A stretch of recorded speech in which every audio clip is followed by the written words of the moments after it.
ప్రేక్షకులకు నమస్తే. మన దేశంలో ఒక లెఫ్ట్ ఇకోసిస్టమ్ ఉంది. దీన్ని లెఫ్ట్ లూనీ మీడియా అంటాము, లేకుంటే ఈ మధ్యలోనే కొందరు దర్బారీ మీడియా అని పిలుస్తున్నారండి. సో ఈ దర్బారీ మీడియా జనరల్గా ఏం చేస్తుందంటే భారతదేశంలో ఉన్న మైనారిటీలు సురక్షితంగా లేరు అని చెప్తుంది. మరి భారతదేశంలో ఉన్న మైనారిటీలు అంటే ఎవరండి? అసలు మైనారిటీలు అంటే ఎవరు? మైనారిటీలు అంటే తక్కువ శాతం ఉన్నవాళ్ళు. ఎవరు? బుద్ధిస్టులు, జైనులు, సిక్కులు, వీళ్ళు మైనారిటీలు. ఎందుకంటే చాలా తక్కువ పర్సంటేజ్లో ఉన్నారు. కానీ ఈ లెఫ్ట్ లోని మీడియా ఎప్పుడు కూడా మైనారిటీలు అనే పదాన్ని వాడితే ఈ ముగ్గురు దాంట్లో రారన్నమాట, ముస్లిమ్స్ వస్తారు. సో మరి 15% ఉన్న ముస్లిమ్స్, ఇంకా ఎక్కువ కూడా ఉండొచ్చు, 15% ఉన్న ముస్లిమ్స్ మైనారిటీ ఎట్లయినరు? నాకు ఇంతవరకు అర్థం కాలే. వీళ్ళు సెకండ్ మెజారిటీ అవుతారండి, వీళ్ళు మైనారిటీలు కాదు. సో వీళ్ళు చెప్పేది ఏంటంటే మైనారిటీలు ప్రమాదంలో ఉన్నారు, అంటే ముస్లిమ్స్ ప్రమాదంలో ఉన్నారు అని చెప్తూ ఉంటారు. ఎప్పుడు చెప్పినా అదే చెప్తుంటారు. ప్రమాదంలో ఎవరు ఉన్నారు? నెక్స్ట్ క్వశ్చన్ వస్తుంది. అంటే హిందువుల వల్ల ప్రమాదంలో ఉన్నారు. సరేనండి, మరి నిజంగానే హిందువులు ఎవరి మీదనైనా దౌర్జన్యాలు చేశారా, దాడులు చేశారా అంటే మనకు అసలు దాదాపు కనపడదు ఎక్కడ కూడా. కానీ స్టాండర్డ్ నెరేటివ్ ఏంటంటే మైనారిటీలు ప్రమాదంలో ఉన్నారు. సరే, ఏదన్నా ఉదాహరణ అయ్యా, ఎక్కడ ప్రమాదంలో ఉన్నారు అంటే లించింగ్ జరుగుతుంది. సో లించింగ్ అంటే ఏంటో నాకు కూడా అర్థం కాలేదు. ఎప్పుడు ఎక్కడ లించ్ చేశారో అని అడిగామనుకోండి, జవాబు ఉండదు. ఎక్కడో ఒకటి ఆవుని స్మగ్లింగ్ చేసే దాంట్లో ఎవరో హిందువులు పోయి ముస్లిమ్స్ని కొట్టారు. స్మగ్లింగ్ చేయడం కరెక్ట్ అండి? స్మగ్లింగ్ చేయడం కరెక్టా? అంటే ఒక ముస్లిము అక్రమంగా ఆవులని స్మగ్లింగ్ చేస్తుంటే దాన్ని హిందువులు అడ్డుకుంటే అది లించింగ్ అయిపోయిందా? అంటే ఎంత లాజికో చూడండి ప్రేక్షకులు.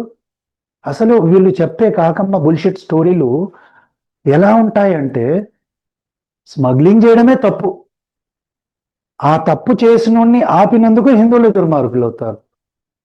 సో అలా మన దర్బారీ మీడియా ఉంటుంది ఇండియాలో. సరే, ఇప్పుడు ఇవన్నీ నేను ఎందుకు మాట్లాడుతున్నానంటే, సరే మరి ముస్లిమ్స్ అనే వాళ్ళు అంత ప్రమాదంలో ఉంటే వీళ్ళు చేసే లెక్కలు ఒకసారి చూద్దాం.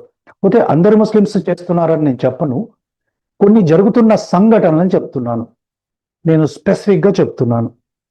సో మనకు రీసెంట్గా యూపీలో ఒక రిలీజియస్ కన్వర్షన్ ర్యాకెట్ బయటపడింది.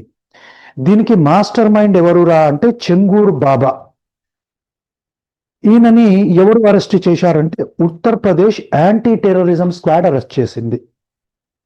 సో ఈ చెంగూర్ బాబాని జలాలుద్దీన్ అంటారన్నమాట.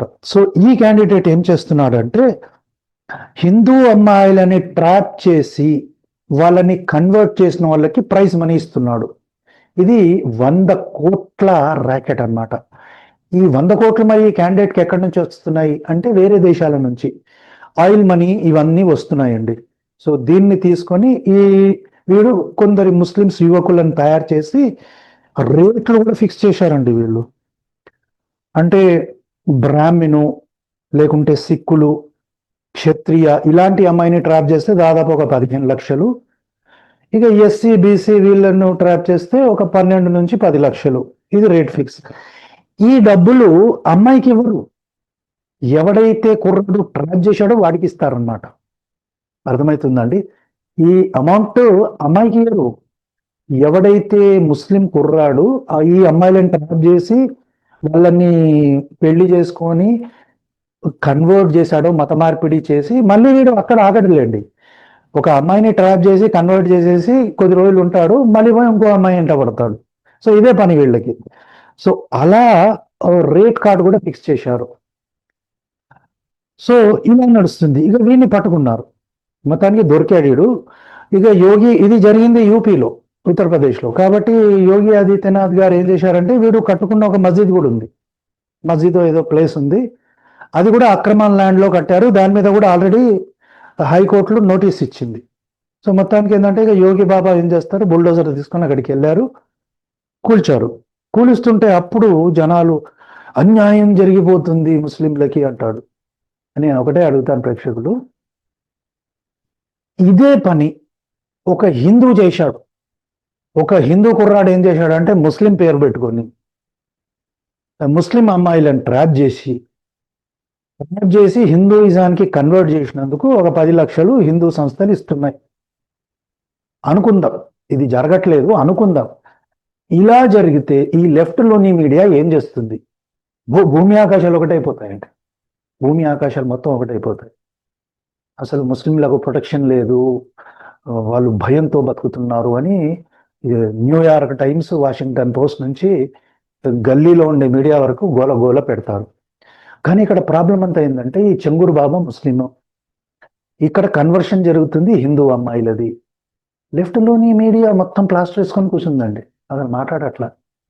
పోతే కొన్ని న్యూట్రల్ మీడియాలు ఏవైతే ఉన్నాయో ఈ న్యూట్రల్ మీడియా అంటారు, ఎవరు? లెఫ్ట్లోనీస్.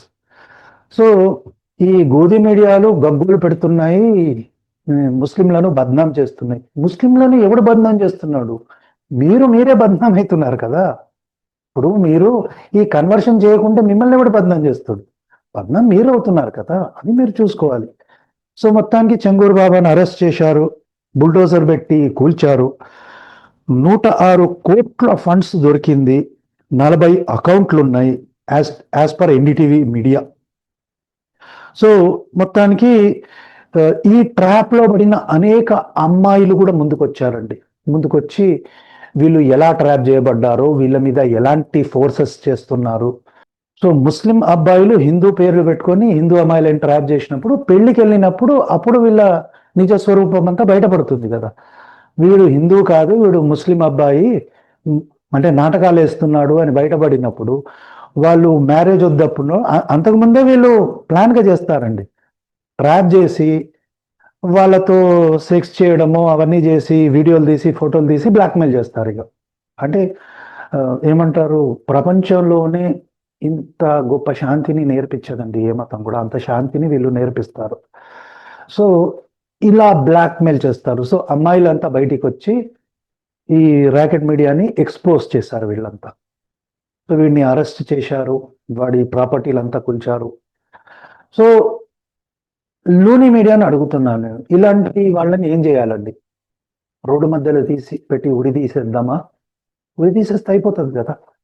ఎందుకంటే ఫ్రీడమ్ ఆఫ్ స్పీచ్, ఒకరికి అన్యాయం జరగొద్దని మాటలు మీరు మాట్లాడుతుంటారు కాబట్టి ఏ అన్యాయం చేయాలో లూని మీడియానే చెప్పాలి. ఇది పాయింట్ 1 అండి. ఇక రెండో పాయింట్కి వస్తే, మళ్ళీ ముస్లింలకు అన్యాయం జరుగుతుంది, హేట్ స్ప్రెడ్ చేస్తున్నారు ఆర్గనైజేషన్స్ అని చెప్తున్నారు.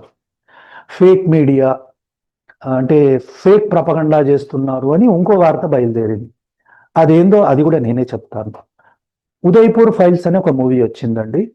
ఉదయ్పూర్ ఫైల్స్ అనే మూవీ తయారైంది, అది రిలీజ్కి రెడీగా ఉంటే మళ్ళీ ఇక్కడ కపిల్ సిబ్బలు లాంటి కొందరు మహానుభావులు, కొన్ని ముస్లిం సంస్థలు ఏం చేశాయంటే ఈ సినిమా గనక రిలీజ్ అయితే మత కల్లోలాలు చెలరేగుతాయి అని కోర్టుకెళ్ళాయి. సో ఈ ఉదయ్పూర్ ఫైల్స్ అనే మూవీ ఏందో మీకు తెలియాలిగా. ఉదయ్పూర్ ఫుల్ మూవీ అనే దేని మీద ఆధారపడింది అంటే, కనయ్యలాల్ అని ఒక టైలర్ ఉన్నారు రాజస్థాన్లో, ఇద్దరు జిహాదీలు వెళ్ళి ఆయన షాప్లోనే చంపేసి చంపుతుండగా వీడియో తీసి దాన్ని సోషల్ మీడియాలో పెట్టారు. ఇలా ఎవరు చేసినా వాళ్ళని చంపుతామన్నారు. ప్రేమ అండి, ప్రేమ. గొంతులు కోయడం కూడా ప్రేమే. సో మరి ఈ కనయ్యలాల్ ఎవరండి? మీకు తెలుసు, నుపుర్ శర్మ గారు ఒక టీవీ డిబేట్లో ఖురాన్లో ఉన్న దాని గురించో దేని గురించో మాట్లాడారు. అది కూడా ఎందుకంటే ఇంకో ముస్లిం ప్రవక్త ఈమెని రెచ్చగొట్టాడు. సో తర్వాత ఆమెను చంపేస్తాము, సర్పంచ్ సే జుదా అని కొందరు శాంతి ప్రియులు బయలుదేరారు. సో నుపుర్ శర్మ గారికి సపోర్ట్ చేస్తూ కొందరు ఫేస్బుక్ పోస్టులు పెట్టారండి. ఫేస్బుక్ పోస్టులు పెడితే దాంట్లో ఈ కనయ్యలాల్ గారు కూడా ఉన్నారు. పాపం ఆయన చాలా నిరుపేద, టైలర్ షాప్ ఏదో నడుపుకుంటున్నాడు. నుపుర్ శర్మని సపోర్ట్ చేసినందుకు ఫేస్బుక్లో ఇద్దరు శాంతి ప్రియులు వచ్చి ఆయన్ని చంపేశారు, వీడియోలు తీసి సోషల్ మీడియాలో పెట్టారు. దాని మీద ఆధారితమైన సినిమా ఇది, ఉదయ్పూర్ ఫైల్స్. ఇది ఎప్పుడు జరిగింది? 2022లో. సో మరి జరిగిందే కదా సినిమాలో తీశారు. ఈ ఇద్దరు శాంతి ప్రియులు ఆయనని చంపేసి వీడియో తీసి సోషల్ మీడియాలో పోస్ట్ చేసి ఎవరు చేసినా ఇలాగే చేస్తామని ఓపెన్గా డిక్లేర్ చేసిన తర్వాత ఆ సినిమా వచ్చింది. జరిగిందే తీస్తున్నారు. మరి ఇది ప్రపగండా ఎట్లయిందో నాకు అర్థం కాలేదు. ప్రేక్షకులు మీకేమైనా అర్థమైతే నాకు చెప్పండి. సో దీన్ని ఆపాలని మన గొప్ప కపిల్ సిబ్బల్ గారు మళ్ళీ కోర్టుకు వెళ్ళారు. సో హైకోర్ట్ ఆఫ్ ఢిల్లీకి వెళ్తే అక్కడ స్టే లాంటిది ఏదో ఇచ్చి సెంట్రల్ గవర్నమెంట్ని డిసైడ్ చేయమని కోర్టు చెప్పింది. ఇప్పుడు ఏంటంటే ప్రతి సినిమా వస్తే దాని మీద పిల్ వేయడము, దాన్ని ఆపమని చెప్పడము, ఇది చాలా రొటీన్ అయిపోయింది. ఇప్పుడు కేరళ స్టోరీ ఉందండి, లవ్ జిహాద్ మీదనే సంబంధించింది కదా, అది జరిగిందే తీశారుగా. వీళ్ళు ఏమంటారంటే లేదు ఇంత ఫిగర్ ఇచ్చారు, అదెట్లా? ఫిగర్ కాదబ్బా, జరిగిందా లేదా? కేరళ హైకోర్టు లవ్ జిహాద్ అనే పదాన్ని వాడింది, కరెక్టే కదా మరి. తర్వాత మనకు కాశ్మీర్ ఫైల్స్ ఒకటి ఉంది, కాశ్మీర్ స్టోరీ, ఇది వివేక్ రంజన్ అగ్నిహోత్రి గారు తీశారు. అది కాశ్మీరీ హిందూ పండితుల నరమేధం మీదే ఆధారపడిందిగా, దాని మీదే కదా బేస్ అయింది. మరి అది ప్రపగండా ఎట్లయింది? అంటే ఇవన్నీ ప్రపగండాలు కాదండి. అక్బర్ని గ్రేడ్గా తీస్తే ప్రపగండా కాదు. టిప్పు సుల్తాన్ లాంటి దుర్మార్గుడి మీద సినిమా తీసి వాడేదో గొప్ప దేశభక్తుడు అని చెప్తే అది ప్రపగండా కాదు. ఇవన్నీ ఏవి ప్రపగండా కాదు. కానీ ఉన్నది ఉన్నట్టు నిజాలు జరిగినట్టు తీస్తే మాత్రం ప్రపగండా అయిపోతుంది. సో మన భారతదేశంలో ఈ లెఫ్ట్ లూనీ మీడియా, ఈ దర్బారీ మీడియా ఇలా తయారైందండి. ప్రేక్షకులు ఏం చేద్దాం చెప్పండి. సో ఉదయ్పూర్ ఈ ఫైల్స్ అనే మూవీ నిజంగా రిలీజ్ అవ్వాలి. అది రిలీజ్ అవ్వాలి.